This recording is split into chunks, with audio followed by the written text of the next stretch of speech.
So good AM mga boss, ang ituturo ko naman sa inyo ngayon ay kung paano mag-change sa ID and password gamit ang cellphone. So bago ang lahat, connect muna tayo sa N36 natin. Yan, nakakonect na ako. Then punta kayo sa Google Chrome, pasok kayo sa gateway nya.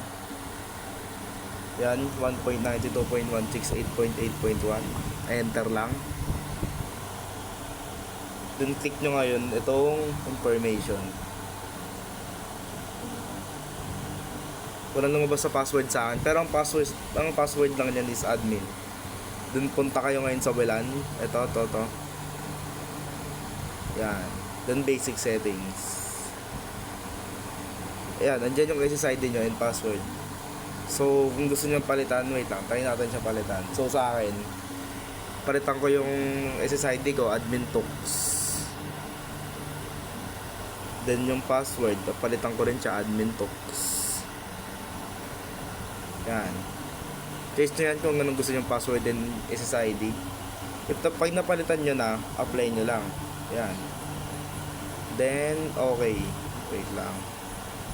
Apply lang pala. Yan. So, ngayon, magdi-disconnect kayo dyan. Try natin. See? Ayaw na. Disconnect kasi ako. So, try natin ulit ngayon makomonect. Hanapin natin yung hanapin natin yung ito, admin tools. And yung lagay kong password kanina, admin tools lang din.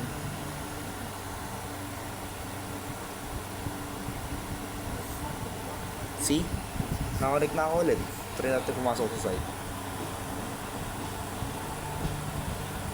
Yan. Successful na nakapag-change sa site and password na ako. So ayun lang mga boss, sana nakatulong. Maraming salamat.